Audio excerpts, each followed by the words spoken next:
Terima kasih kepada panutan kami, Pak Jokowi, yang menjadi inspirasi buat PSI. Insya Allah kami akan selalu berkoordinasi dengan beliau dan akan terus memperjuangkan nilai-nilai perjuangan yang sudah ditanamkan oleh beliau selama ini. Terima kasih juga tentunya kita sampaikan kepada Bapak Prabowo sebagai Presiden Republik Indonesia yang dengan tegas dan tanpa malu dan terus terang selalu menyampaikan dan memberikan pujian bahwa Pak Jokowi adalah salah satu presiden yang sudah banyak memberikan legacy, banyak membangun negeri ini, banyak memberikan keberhasilan dalam kapasitas Pak Jokowi sebagai presiden maupun dalam kapasitas pribadi yang menemani beliau dan menjadikan beliau menjadi Presiden Republik Indonesia. Sedikit tentunya presiden yang sudah berhasil, yang mau mengakui atau mau jujur mengakui atau bantuan atas keberhasilan. Ini menjadi teladan buat kita semua. Tentunya kita berharap tidak sampai pada titik itu, karena akhir-akhir ini kita semua sama melihat bahwa di tengah situasi bangsa yang tidak sedang baik-baik saja, terjadi kegaduhan yang luar biasa yang sedang menimpa, yang ditujukan kepada orang tua kita, inspiratif kita, panutan kita Pak Jokowi. Ya, kita berharap tentunya Bapak Presiden dengan segala kewenangannya bisa menyegerakan mengakhiri kegaduhan yang terjadi tentang ijazah palsu. Dan yang terakhir hari ini sedang memunculkan lagi tentang Mas Wapres. Nah, kita berharap semua dari keluarga besar PSI, ini dari Kemendiknas, untuk segera memberikan ketegasan terhadap tentang keabsahan ijazah yang sedang dipermasalahkan oleh oknum-oknum yang memang sengaja mencari-cari atau sedang membuat kegaduhan, seperti yang dikatakan oleh Bapak Presiden bahwa oknum-oknum ini memang adalah orang-orang yang sengaja membuat kegaduhan di negara kesatuan Republik Indonesia. Kondisi bangsa hari ini sedang tidak baik-baik saja. Ini tentunya kita melihat bahwa situasi ekonomi terjadi kesenjangan yang luar biasa, dan juga dalam posisi demokrasi kita yang tidak juga sedang baik-baik karena sedang terjadi ketidakpercayaan antara masyarakat dengan tokoh-tokoh kita. Nah, tentunya saya berharap kader PSI dalam kondisi seperti ini bisa berkontribusi untuk menyelesaikan permasalahan, berkontribusi untuk bisa menyelesaikan permasalahan yang sedang dihadapi oleh bangsa ini. Kader PSI jangan menjadi bagian daripada permasalahan yang sedang dihadapi oleh bangsa hari ini. Saya berharap dengan segala potensi yang dimiliki oleh PSI hari ini bisa bersama-sama dengan pemerintah untuk kita berkontribusi menyelesaikan permasalahan ini. Untuk PSI sendiri, pertanyaan kita bahwa 2029 seperti yang disampaikan oleh Ketua Umum tadi, tentunya ini harus menjadi tanggung jawab kita semua. Kenapa? Pertanyaannya harusnya bukan lagi apakah PSI akan lolos pada pemilu 2029. PSI harus bertekad untuk menjadi pemenang, harus bertekad untuk menjadi menang besar pada pemilu 2009. Karena kenapa? Tentunya dengan pengalaman kekalahan 2 pemilu haruslah menjadi modal buat kita untuk melakukan introspeksi diri, melakukan evaluasi apa permasalahan yang dihadapi oleh PSI dalam 2 pemilu sehingga kemudian kita tidak lolos, sehingga kemudian kita kandas untuk masuk pada parliamentary threshold yang ditetapkan oleh KPU. Ini yang harus kemudian menjadi yang harus kita jawab.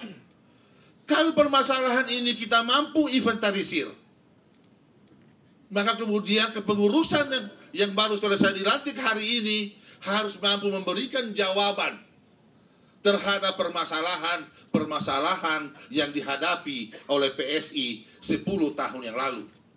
Tapi kemudian kalau kemudian PSI tidak mampu melakukan evaluasi dan mau mengkritik dirinya, maka harapan-harapan itu hanya akan menjadi pepesan kosong yang seperti apa yang disampaikan oleh Ketua Umum tadi.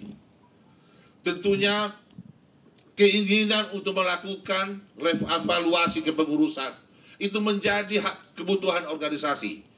Ketika terjadi evaluasi kepengurusan, percayalah bahwa itu bukan karena suka dan tidak suka.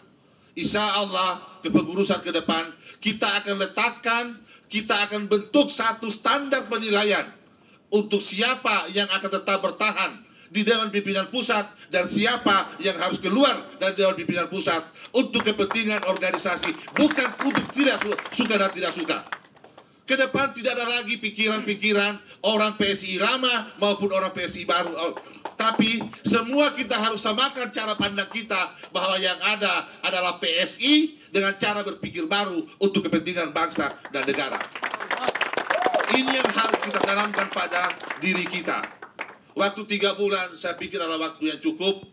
Kedepannya di samping tidak hanya kesekretariatan, tapi sebelum kita memulai kerja konsolidasi, Pak Sekjen mungkin menjadi kebutuhan organisasi kita adalah menyiapkan sistem kepartaian yang komprehensif, sehingga ketika ada kebijakan-kebijakan partai yang diambil harus berbasis aturan yang memang betul-betul sudah menjadi kesepakatan di internal partai, sehingga di dalam partai ini tidak ada lagi si fulan orang si ini, orang si ini, tapi semua adalah orang ketua umum.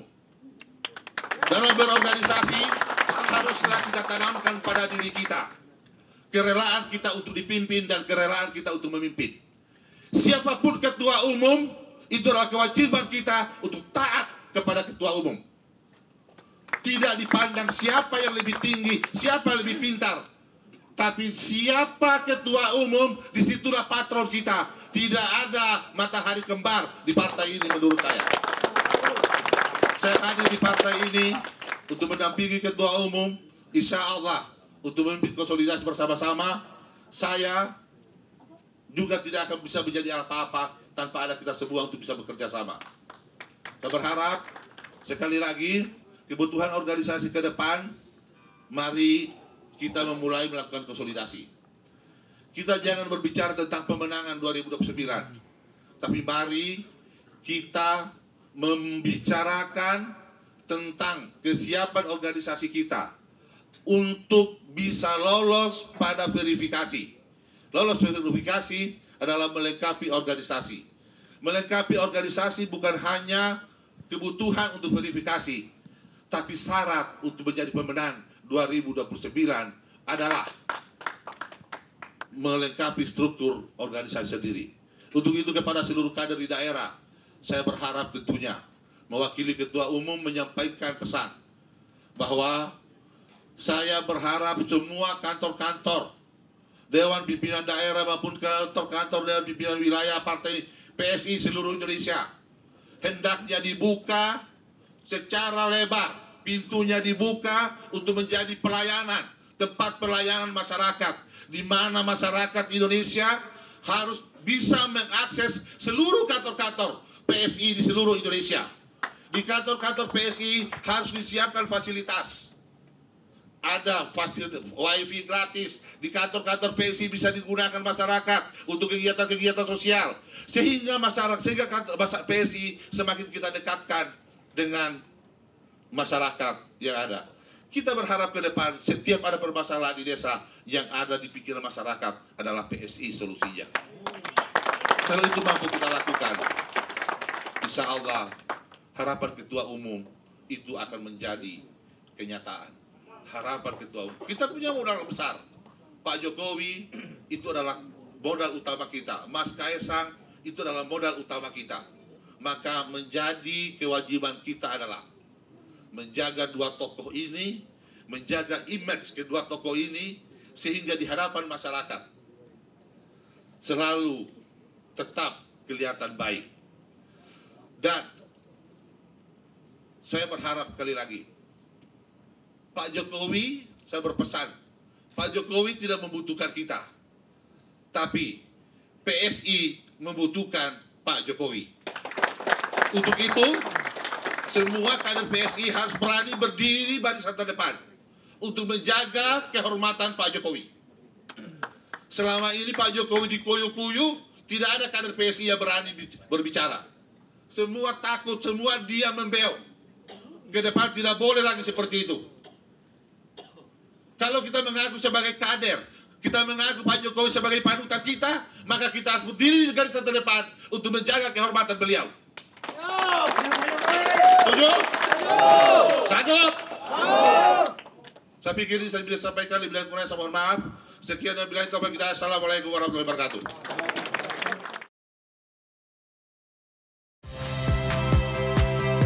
Saya Magister Tarigan. Saksikan program-program Kompas TV melalui siaran digital, pay TV, dan media streaming lainnya. Kompas TV, independen, terpercaya.